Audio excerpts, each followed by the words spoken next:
mga, bago tayo magsimula, bigyan po natin siya ng malakas na palakpak. Hallelujah. Praise God. Purihin ka, O Diyos. Dakila, Ama. Maraming salamat, Lord God, sa umaga nito, Panginoon. At Lord, salamat din po sa pagkakataon na ito, Panginoon, na nakarating ako dito sa biyaya mo, Ama. Salamat, Panginoon. Sa pangalan ni Ginoong Hesus. Amen. Sige po, tayo po'y mag-aral ng salita ng Diyos kung sa may mga Bible. Hallelujah. Tayo po'y makipagbukasan sa ating mga Biblia sa aklat ng Genesis chapter 6 verse 5 to salamat sa pagtayo. Amen. Sige po, no? Kung nariyan na po, sabay-sabay tayong magbasa ng salita ng Diyos sa aklat ng Genesis chapter 6 verse 5 to 8. Ito po yung sinabi. Nakita ni Yahweh na laganap na ang kasamaan ng tao sa daigdig. At puro kasamaan na lamang ang palaging nasa isip nito. Sa verse 6, kaya labis na ikinalulungkot ni Yahweh na nilikapan niya ang tao. Sa 7, sinabi niya, lilipulin ko ang lahat ng taong aking nilalang. Lilipulin ko rin ang lahat ng hayop at mga ibon. Ikinalulungkot kong nilalang ko pa ang mga ito. Ngunit si Noe ay naging kalugod-lugod sa kay Panginoon. Amen. Tayo po sandaling manalangin. Yes, Lord God. Panginoon, maraming salamat, Lord God, sa oras na ito, Panginoon. Salamat din po, Lord God, na kami po sama-samang magsalo, Panginoon, ng pagkain espiritual. Ama, sa oras na ito, Lord God, ako po humingi ng patawad, Panginoon, anumang nasa isip na hindi tama, nasa puso, Lord God, na mga nilalaman na hindi tama, Lord God, sa iyong paningin, ako po humingi na pakalinisin mo, O Diyos. At salamat sa kalinisan, salamat sa kapatawaran. Panginoon, ikaw po, Lord God, ang magbigay ng katagumpayan sa gawain na ito, Lord. Hallelujah. At sa oras na ito, Panginoon, buksan na po, Lord God, ang aming mga espiritual na pangunawa, espiritual na pandinig, nang sa gayon, Panginoon, kami po ay makakaunawa at maintindihan namin po, Lord God, ang iyong mensahe. Tulo ako yung gagamitin, Panginoon. Gamitin mo lamang ako, Lord God, bilang daluyan ng iyong mga pagpapala. Salamat, Panginoon, sa umagang ito. At ibinabalik ko po sa iyo, Ama, ang lahat ng papuri, ang lahat ng kaluwalhatian sa tanging nag-iisang pangalan na Panginoong Hesus. Amen. Sige po, pwede na po tayo makaupo, no? Kung nabasa naman natin ito, siyempre Genesis, pinakaunang chapter ng Bible. Ang ano dito, may nakita ng Lord ng masama na ang takbo ng mga gawa ng tao. No? Kasi nga, sabi niya dito, nakita na, laganap na ang kasamaan ng tao sa daigdig at puro kasamaan na lamang ang palaging nasa isip nito. Kaya't labis na ikinalungkot ni Yahweh na nilikha pa niya ang tao.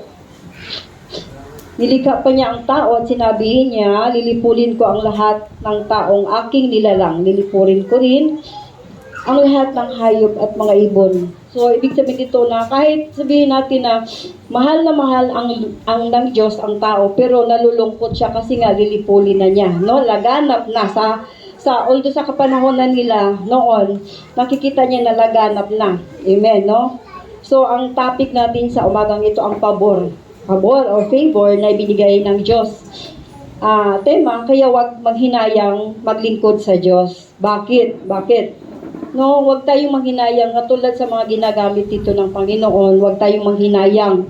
Kasi nga maraming pabor ang ibinibigay sa atin ng Lord. Although na, katulad dito sa atin ngayon, no, huwag na lang tayo tumingin sa mga unang karakter ng Bible na inauna na nilikha ng Panginoon.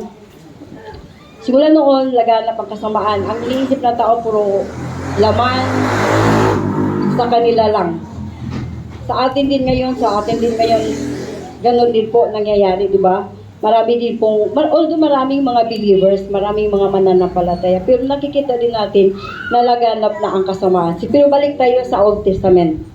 Kaya, ang Lord nagbigay ng pabor, no? Unang-unang punto natin, nagbigay siya ng warning or babala Subuksan natin ang dito pa rin tayo sa Genesis chapter 13, verse 14. Ito po yung sinasabi. Sinabi ng Diyos kay Noe na pagpasyahan ko ng lipulin ang lahat ng tao sa daigdig. Umabot na sa sukdulan ang kanilang kasamaan. Gugunawin ko sila kasama ng daigdig. Sa 14, kaya gumawa ka ng isang malaking barko na yari sa kahoy na sipris. Lagyan mo ito ng mga silid at pahiran mo ng alkitran ang loob at labas nito. So yun po no, ang binigay ng Lord. Kasi nakikita niya sa lahat ng tao na nandoon, si Noe lang ang kalugod-lugod sa kanya. Di po ba? So, pabor yun eh. Lilipulin na niya ang lugar nila, ang mundo nung panahon na yun. Lilipulin na ng Lord. Nalungkot siya kasi ang isip ng tao, hindi na naisip ang Lord, hindi na naisip ang Panginoon. Ngunit ang iniisip ng tao, puro lang sa pagsarili nila. No, hindi nila awin, masama na pala itong ginawa namin. So yun, nakita ng Panginoon, ganun na lang, walang pagbabago. So doon po, naisip ng Panginoon, nagugunawin na niya. Ngunit, si Noe ay kalugod-lugod sa kanyang paningin, binigyan niya ng pabor, gumawa ka na ng barko, ganito, lahat ng instruction, di ba nabasa na natin, lahat ng instruction, binigay niya kay Noe para lang magawa iyon at siya po'y maliligtas. Tama po ba? No? So, ibig sabihin lang tayo sa atin ngayon dito, kahit masama na ang paligid natin, hindi lang ang bansa Pilipinas, kundi buong mundo, huwag tayong magsawa sa Panginoon, lumapit sa Panginoon, patuloy tayong magpapagamit, patuloy tayong maglingkod, dahil ang mga anak ng Diyos ay binibigyan ng Diyos ng pabor. So, anumang mangyari, binibigyan ka talaga niya, pinapaalam niya, anak, gagawin ko ito. Kaya humanda ka, maghanda ka. Isa pang verse, no? Sabi dito sa ating ilustrasyon sa Genesis chapter 18, verse 17, simula. Pero may tanong-tanong lang tayo. Genesis chapter 18, verse 17. Magsimula tayo sa 17. Sabi dito,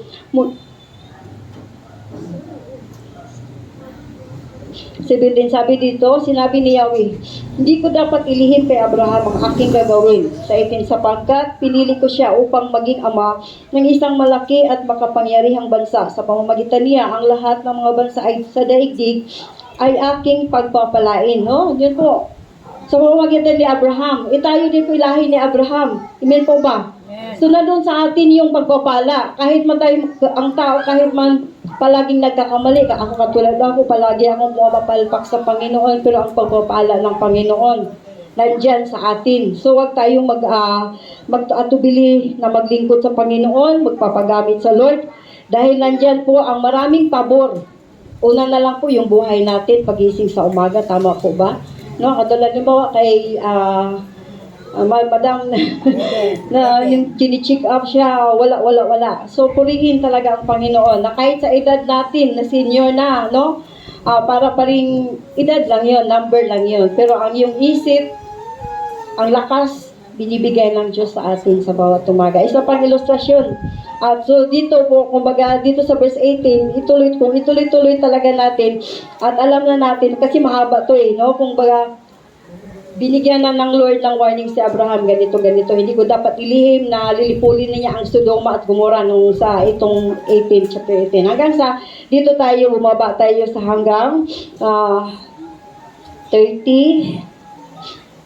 Sabi dito, magsimula na lang tayo sa 29. Ang sabi dito sa 29, nagtanong muli si Abraham kung 40 na lamang kasi nagsimula siya na, Panginoon, lilipulin ko Lord yung Sodoma kung merong matuwid na 50, di ba? No? Hanggang sa 40, hanggang sa 30, hanggang sa naging 25, hanggang sa nagiging 10 na lamang. So ang sabi ng Panginoon, hindi niya lilipulin yon kung dahil lang sa mga 10 matuwid. Ibig sabihin, halimbawa sa atin dito ngayon, ito more than siguro mga 50 kayo, no, di ba? Masira man, mawasak man, magkalindol man, di ba? Marami tayong mga naririnig na ganon. Pero mananatili ang pag-ibig ng Diyos, ang mga pabor ng Diyos para sa kanyang mga anak na matuwid. Amen, no? So patuloy lang tayo parang sa last lang dito sa verse 32 ng chapter 18 ng Genesis. Sabi dito, sa huling pagkakataon ay nagtanong si Abraham, ito na po lamang ang itatanong ko, paano kung 10 lamang ang mabubuting tao roon. Hindi ko po rin wawasakin ang lungsod alang-alang sa 10 iyon. Sagot ni Yahweh. Pagkasabi nito, umalis na si Yahweh at umuwi na rin. So, din po nakita natin na kahit 10 na lamang ang matutuwid, no, hindi pa rin lilipulin ng Panginoon yung lugar na yun, yung Sodoma at Gomora. Kasi po, puno na ng kasamaan. Tama po ba? No, ganun kabuti ang Panginoon sa lahat ng matutuwid, sa lahat ng tumatawag sa Panginoon, sa lahat ng sumusunod sa Lord. Maraming pabor ang ibibigay ng Panginoon. So, yun po, no? At isa pa, sa Matthew chapter 24, kasi nga dito, sa Genesis tayo lahat. Titingnan naman natin, salamat sa tubig. Titingnan naman natin sa Bagong Testamento. Kasi sinabi ng Lord, noon at ngayon hindi siya nagbabago. So dito tayo, tayo ngayon nandito tayo sa Bagong Testamento, no, di ba?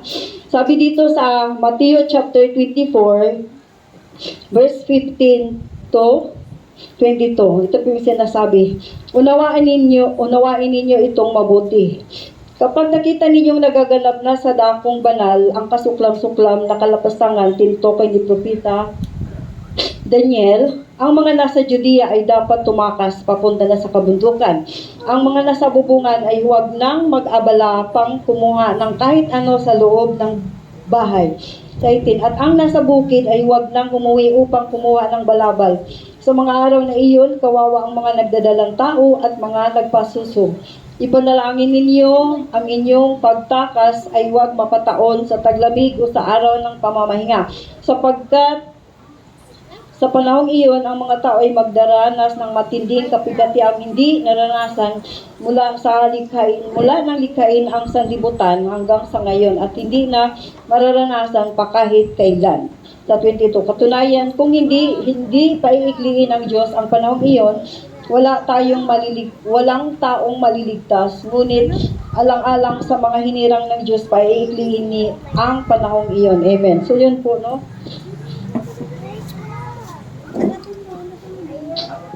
Pasensya na kayo, ha? May sipon lang. So yun po, no? Dito tayo sa New Testament. Ito tayo ngayon nandito. Tama po ba? So nakita natin ang takbo ng mundo. Bawat bansa, may labanan, may gera, may mga lindo. Lahat po na nangyayari na. So talagang natutupad ang sinabi sa salita ng Diyos. Tama po ba? No, titingin tayo, lalo na po dito sa mga Facebook, ganon. Di ba nakita natin yung ano kayo sa Socorro? Nakita niyo yung Socorro, di po ba? Sinabi niya ng Diyos, siya ang Diyos. So, yun po nakikita natin, sa atin naman ito po ano tawag din sa atin, lamang. Tama po ba? Kasi nandito na talaga tayo sa end time, sa huling mga panahon. So, hindi na tayo magugulat, hindi na tayo matatakot, dahil nandito ang salita ng Diyos na ginamit sa atin, para gabayan tayo. Para ituro sa atin kung ano ang dapat nating kalalakaran. Amen po ba? Amen. Na kahit anong sama ng panahon, may climate change, ganon, lahat ng buong mundo nag-aaklas na, nag-ready na para makipagdigma ang China, lahat. No, pero tayo na mga anak ng Diyos, may kapayapaan. Amen. Hindi tayo balisa. Bakit? Kasi mahal tayo ng Panginoon. Sa lahat ng mga pangyayari, meron pa akong narinig noon, matagal na, wala pa yung pandemic na, sabing gano'n, no, sa GMA station na, ay ako, magpalagay ako ng biochips, gano'n. Oo, kasi nga, para matrace. Oo, mawawala siya, matitrace siya ng ano. Unlike sa atin, na alam natin kung ano yun. Di ba? So, talagang, ang Christian, ang mananampalataya, lamang, kaysa hindi nagbabasa ng salita ng Panginoon. Amen. Lamang tayo sa lahat ng mangyayari, although may mga balita doon, pero ang pinakabalita talaga sa buong mundo, nandito sa Bible. Kaya mahalaga talaga magbasa tayo ng Bible. No? Mas maganda, kasi nga i-guide ka ng Lord Paburian para sa atin. Ito na yung Bible, basahin natin to umaga. Ang nakasabi na lang naman dito, pag bulay-bulayan mo yan, umaga at gabi. So, hindi naman buong araw Tama po ba? Manghingi lang ng Lord 30 minutes. Hindi naman naglireklamo ang Lord. Anak, 30 minutes lang yan. Yung haba ng pagsiselfon mo no? Pagising sa umaga, kapain ng cellphone. Isa din ako, tingin ako ng oras, anong oras na? Oras lang. Pero pag, nagtingin oras mo na, oras ko na Lord na panalangin. So, Bible na naman. No, kung 30 minutes sa cellphone, kung pwede gawin natin isang oras. Kasi nga doon sa amin, yung anak ko na, sabi niya, kasi minsan akong madali lang akong manalangin. Sabi niya, ang bilis yung manalangin. Ang nasasabi doon sa aklat ng Mateo, hindi ko na maano dito eh. Magbantay kayo nung ipako na ang Panginoong Hesukristo. Magbantay kayo, huwag kayo matulog. Manalangin kayo kahit isang oras man lamang. No? Kahit isang oras man lang, 24 hours a day. Hinihingian sa atin ng Panginoon isang oras lang. Di ba? Hindi naman hindi naman mabigat. Hindi naman mahirap. Marunong naman tayo magbasa kasi nakapag-aral naman tayo. Amen? No? So, yun lang po ang hinihingi ng Lord. Halimbawa, dito sa panambahan, Lunes hanggang Linggo, isang araw. Sa isang araw, sa Sunday, hindi pa talaga buong, So, napakabuti ng Lord. Puno siya ng pangunawa. Amen. Puno siya ng pagpapasinsya sa tao na kahit nag-ulit-ulit nagkakasala. Napakabuti ng Panginoon. Dito nga sa mga testimony ganun, no, kay ma'am, oo, talagang mabuti ang Lord. Sa amin din na ganun, may masamang nangyayari sa amin. Pero ang kabutihan ng Panginoon ang lagi kong iniisip. Yung mga anak ko, wala na. Galing kung may kanya-kanya na silang mundo, may mga trabaho sila, may sarili sila. Yung iba, may asawa na, yung iba wala. Ako nasa bahay lang, wala akong income, no, ganon. Ang ibang bahay ang asawa ko. Ganon. Pero, ang kapayapaan ng Diyos, no? Matagal akong pastor. Siguro niloob talaga ng Lord na makakaranas ako ng mga pangit na bagay. Kasi nga lagi na sabi, ganito lang siguro maglingkod sa Panginoon. Wala naman, hindi naman masyadong problema. Kasi kung may pera ka, hindi ka naman masyadong mag-iisip ng problema. Tama po ba? No, kasi mabibili mo, manghihingi yung mga anak mo, maibibigay mo. Nung time na, wala na. Ayun, mas lalo akong mas lumapit sa Panginoon. Yung prayer ko, yung umaga tuwing sa gabi, talagang nag-aabang na ako niyan pagdating sa oras na gano'n. Minsan nakaantok na ako. Kasi before yan, iniiwan na sa akin yung isa kong apo, 7. Hanggang yung batang yun, matutulog siya. Pag iniwan sa akin mga alas 3 o alas 4, pagdating sa alas 7 hanggang 9, natutulog. Pagdating sa 10 hanggang 1, call center. Oo, ganun siya. So, ako din na umaga, nagtatrabaho, walang hindi ka makakaidlip. Pikit-pikit na yung mata ko, pero talagang kasi nga, mahirap yung 1 year pa lang mahirap pag aakyat sa hagdan, babantayan mo, so, ganun. Hanggang mamaya-maya, 12:30 na, binabantay ko ng oras, maya-maya, nandyan na ang tatay, kinukuha na. So, nagpapasalamat pa rin ako sa Panginoon na ganun ang nangyayari, no, na kahit wala na siya, lagi ko siyang pinag-pray. Na imbis na, imbis na, ng ibang bahay, magagalit ka kasi nga na ibang mahal, dinagdagan niya yung mahal niya sa buhay, hindi kinukulangan na dinagdagan. Ganun yun, dinagdagan. Pero huwag niyong gayahin mga mister, ha. Kung mahal niyo asawa lang talaga, huwag niyong dagdagan. Yan po. Amen, no? So, yun po, dinagdagan niya. Dinagdagan din niya yung mga anak niya. Naging madami na kami. Dami na sila. So, instead na, kasi sa mga problema na naranasan, nandoon yung awa mo. Sa problema na dadalhin niya, na dinadala niya, kaya umalis siya nandun ng bahay. Siguro may nakakaalam dito sa mga pangyayari.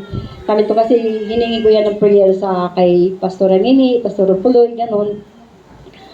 Marami sila nagpipray sa akin, sa aking asawa, ganun. Pero sa mga pangyayaring yon, ni minsan, di ko biniblame ang Lord. Kasi nga, ipaparanas talaga niya. Siguro kasi nung time na yun, hindi ko pa naranasan yung ganon. Tapos nung dumating na yung nagiging PIs, kasi una-una tatlo kami pastor doon eh. Si Pastor Tata, si Pastor Igli, si Pastor ako. Kasi wala na, pandemic na yun eh. Pagkatapos ng pandemic, tatlo kami. Nilagay na ni Pastor Jig sila ng dalawa mag-asawa. Sabi ni Pastor Tata, sinong PIC dito? Walang PIC, tatlo tayo dito, magtulong-tulong. Sabi kong ganun. Tapos hanggang dumaan yung mga ilang buwan, sinabi ni Pastor Nini, hindi ikaw yung PIC. Naku, ang hirap dito, ang bigat-bigat ng ganun. Talagang ang hirap. So doon ko sabi, ganun lang pala yun. Wala, hindi naman masyadong problema ang ganun. Ito yung mga nangyari. So, binigay ng Lord kung pinakamasayang buhay sa akin. Na nang ibang bahay yung asawa ko. So doon, kung baga ma-experience mo, at saka, Diyos sabi ng Lord, mahalin mo yung kaaway, no? Pero doon ko na makita kasi sa tindi ng kanyang problema dinadala, na mas more pa yung awa mo, na lagi mo na siyang ipapanalangin sa Panginoon.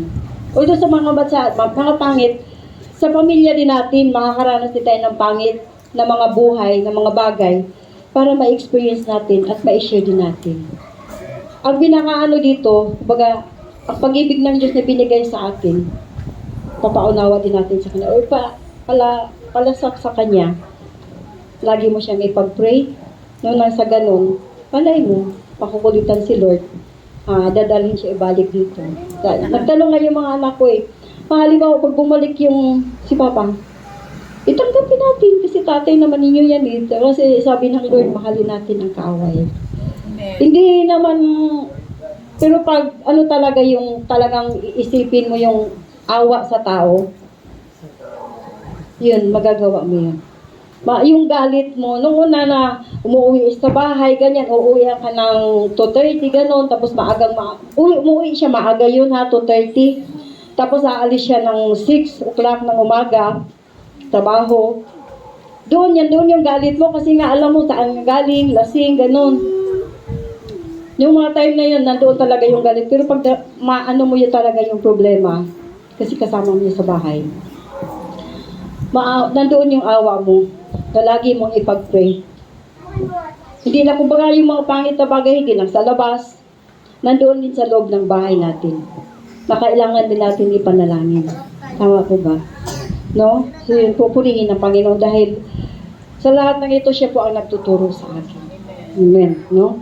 So yun po ang una na balik tayo sa Mateo, no? Ganito, balikan na natin ang Mateo na sabi dito sa verse 15, sabi yun? Aklat ng Mateo chapter 15 to 22 na nabasa natin. May sinabi doon, no? Papangit na talaga yung takbo ng mundo. Ang sabi doon, yung nasa Judea ay tumakbo na. Sabihin tayo dito. Binigyan na tayo ng Lord ng pabor na kayo maghanda na.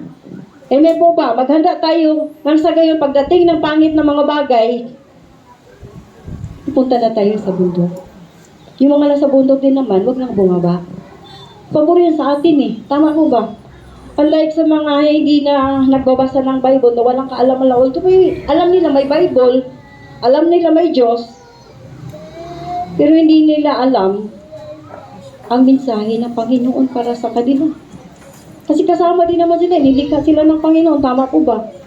No, pero hindi nila binibigyang halaga, binaliwala lang nila. Unlike sa atin na talagang pinapahalaga natin ang salita ng Lord, kaya pagdating ng mga pangit na bagay, nakaka-prepare na tayo. Tawa mag-prepare tayo, no? Hindi pa naman huli ang lahat. So, yun po ang unang punto natin. Nagbigay ang Lord ng warning sa bawat isa. Sa pangalawa naman po, may kakampi tayo. O ang pabor na binibigay sa atin ng Lord, may kakampi tayo. Amen? Sa Roma, aklat ng Roma, chapter 8, verse 31 to 32. Aklat ng Roma, chapter 8, ayun pala. Chapter 8, verse 31.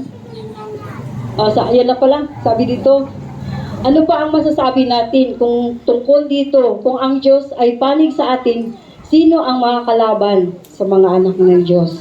Tama po ba? 32, kung ang sarili niyang anak ay hindi niya ipinagkait, sa halip ay binigay niya para sa ating lahat, hindi kaya niya ibibigay ng masagana sa atin ang lahat ng bagay. Although ang Christian talaga, parang walang pera, tama po ba? Ako dyan, kaway-kaway mga nanay, walang pera. Amen. Pero hindi ka kinukulang ng Lord. Yun ang kabutihan, yun ang pabor na binigay sa atin ng Panginoon. Praise God, no? Palakpakan. Yun ang kabutihan na binigay ng Lord. Kasi nga sa amin, wala na akong asawa, wala na akong perang tatanggapin. Kasi nga nang ibang bahay siya. May isa magtatanong, anong ulam? Siya may trabaho.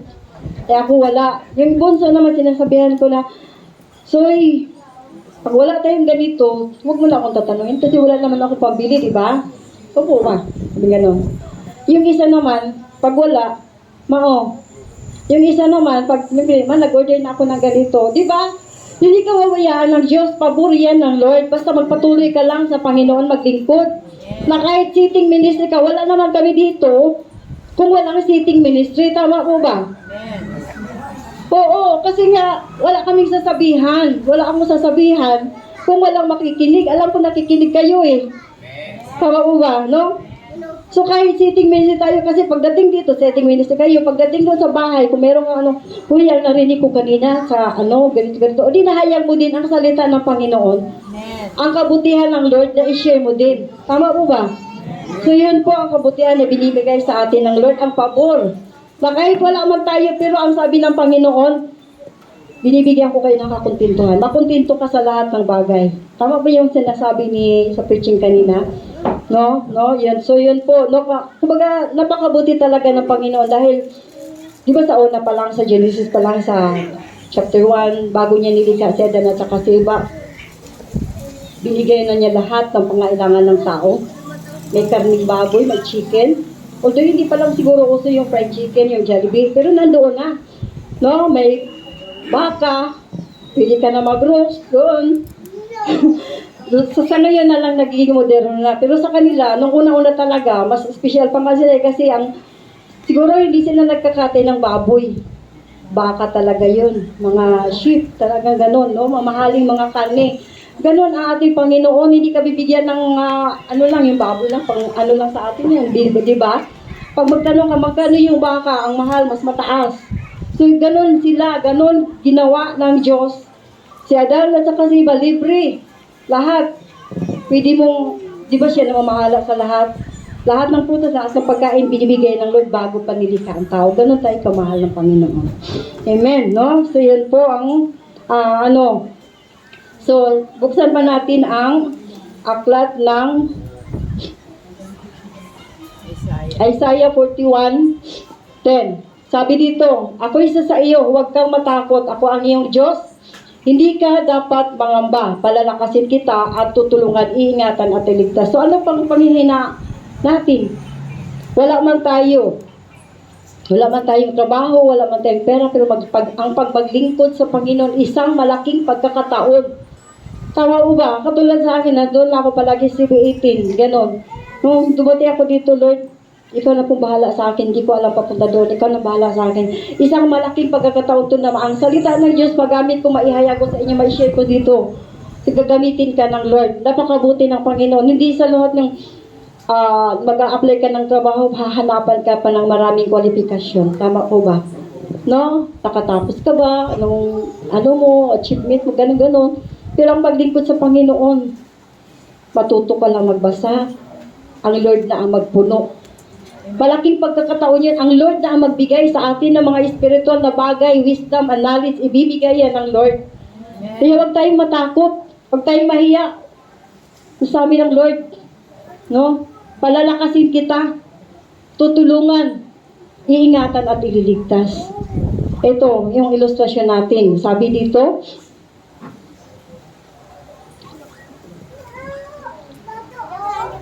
ayan. Kulang pa yan.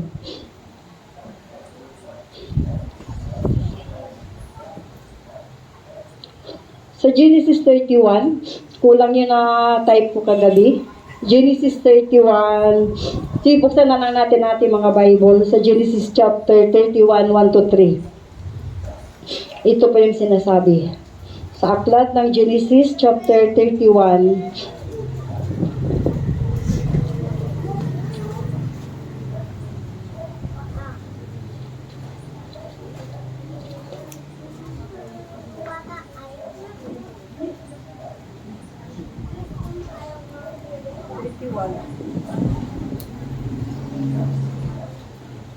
Genesis chapter 31, verse 1 to 3, ito po yung sinasabi. Sabi dito, nabalitaan ni Jacob na laging sinasabi sa kanyang mga bayaw na kinamkam na niyang lahat ang ari-arian ng kanilang ama.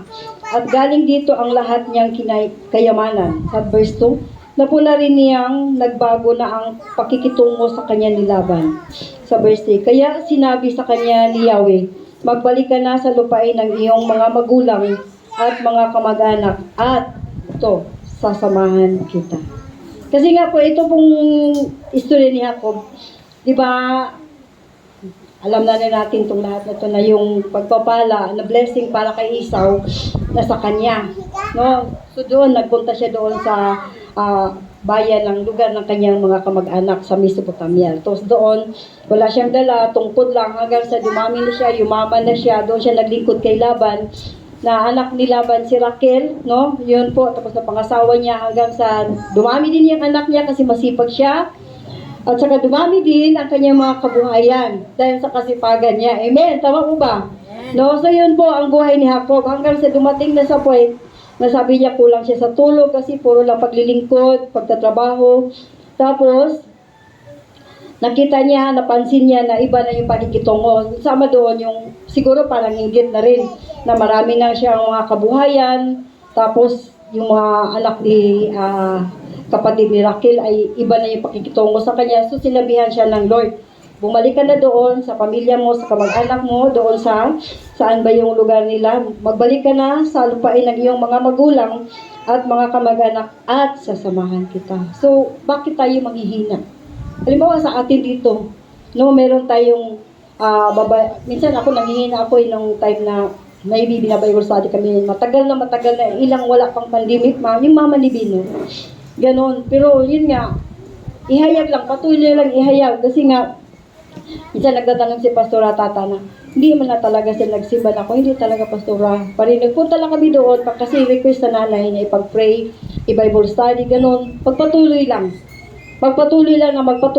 kahit magsawa na sila sa mukha namin, magpatuloy lang tayo kasi nga hindi naman sila nagsabi na tumigil na kayo. At ito din ang gusto ng Lord na magpatuloy ka lang. Magpatuloy ihayag ang salita ng Diyos. No, unless na lang kung ang tao lang talaga tumigil ka na, ayaw na namin. Hanggang hindi sila magsabi ng ganon, magpatuloy tayo. Kung nagsawa ka naman sa kanila, huwag mo sabihin. Ganon lang yun kasi normal yan sa tao, tama po ba?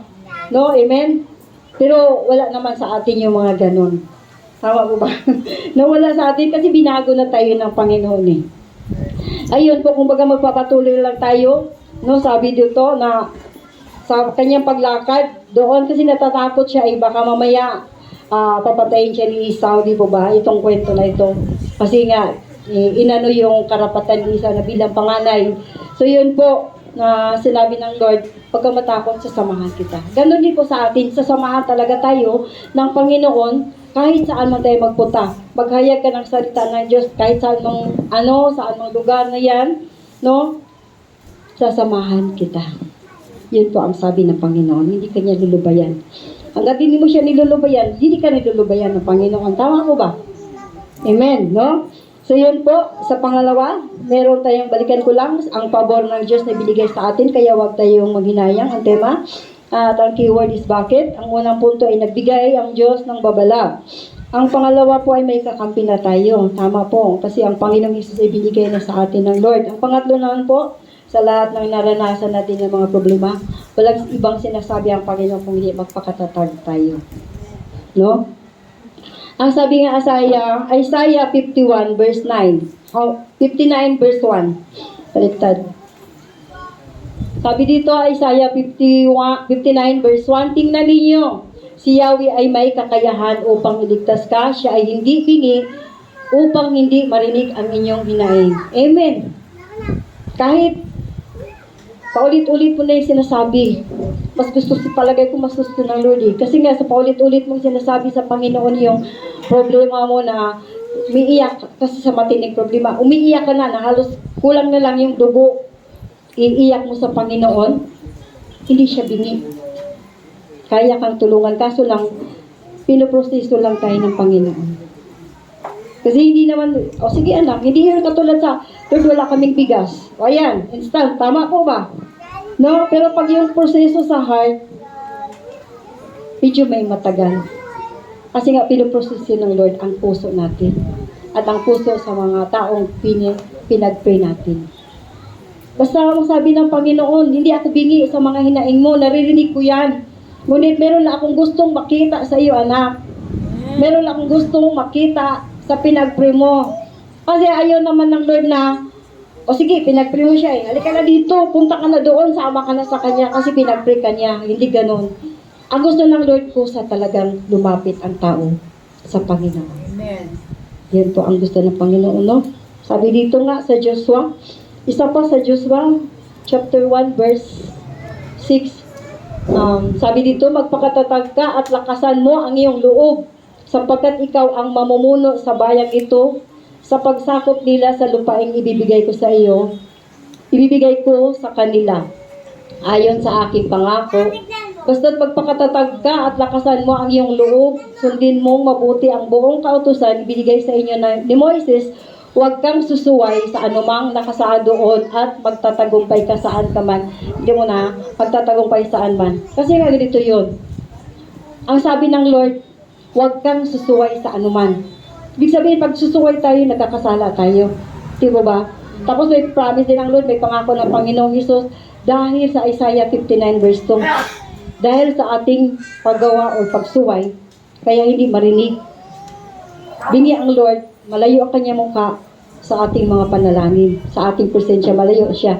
Unless, kung nakakasunod tayo sa ating Panginoon palagi, hindi tayo nakagawa ng pagkakasala, every time na mananalangin ka, magugulat ka na lang, tumutulo na yung luha mo, tama po ba?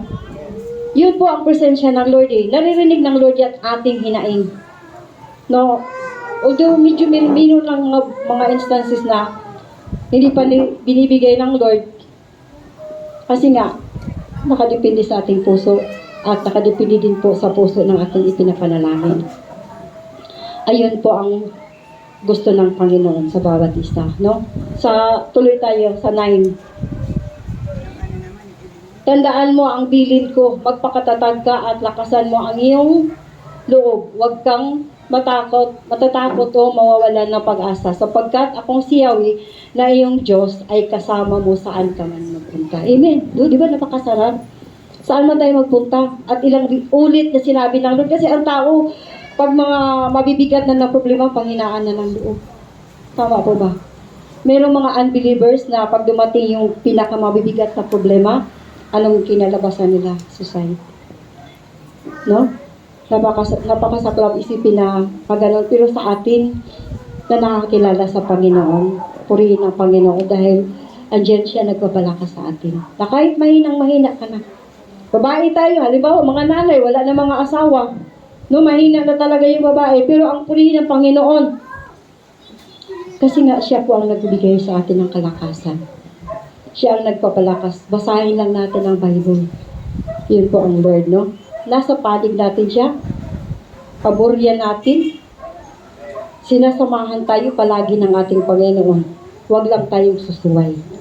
Amen, no? Sa pangatlo naman po, laging sinasabi sa atin ng Panginoon, magpakatatag tayo. Amen? Isaiah, pangatlo na ba tayo?